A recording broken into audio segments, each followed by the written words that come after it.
Mudou, Vambora. Vambora, uma coisa ali. Bran. Olha a cara dela, olha a cara dela. Olha a mãozinha. Olha onde a mãozinha tá. No olho pra poder dar isso. espia, mano, desse tamanho. Mano, tu ainda não viu, foi não. Tu vai ver o temperamento quando ela crescer mais um pouquinho.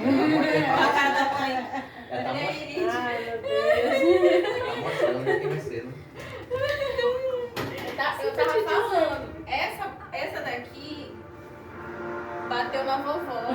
Não era pitititi, então ela pegava aquela garrafa perto e matava na vovó. Aí quando esse aqui nasceu, bateu nela. Muito, muito, Aquela muito. ia bater Agora nos essa dois. pititita vai bater neles dois. É.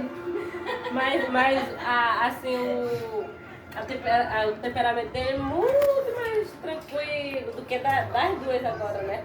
Da Mulher, Gigante, mano, tá? é mulher, Não, mano. a Chayane. A Jaé não era fácil, não. Não, Brinquedo. Batia na Eu fui vovó, pra Aquarinha com ela pequena, a Jaiane. Ela levou a boneca. Aí lá, minha irmã foi lá no cabeça E a da vovó encrencava com o filho dela. Também, ele é um ano mais velho que Tipo eu. assim, principalmente juízo de velho, Já né, mãe? pegaram lá, Assim, ela ela pedia pra pegar pegou agora. dois. Porque ela. Tinha o quê? Uns 2 aninhos. Mal andava. Ela pequena, mas ela precipita que nem ele. Ele é um gênio.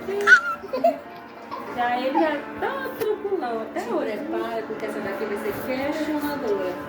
É mesmo? Ela vai, tu vai dizer que é A, ela vai dizer que é B, tu vai dizer que volta pro A, ela vai te dar A, B e C.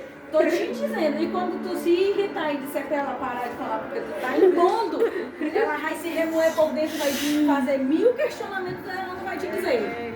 Tá. Já te prepara, mulher. Eu tô te falando. O papai dizia, parou.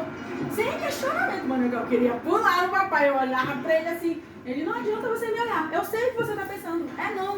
Ponto. Aí eu deixava passar 2 dias. Passava a raiva dele. Eu ia pelas beiradas. Porque o senhor lembra? Não tava. Por isso que eu digo, não parou. Ela só vai deixar a poeira baixar. Esperar o melhor momento. Aí ele vai dizer, o que é? Eu digo, pai, por que isso? Aí ele Dá vai like, argumentar. pelo amor de novo. Deus, senão eu morro. Aí eu conseguia. Meus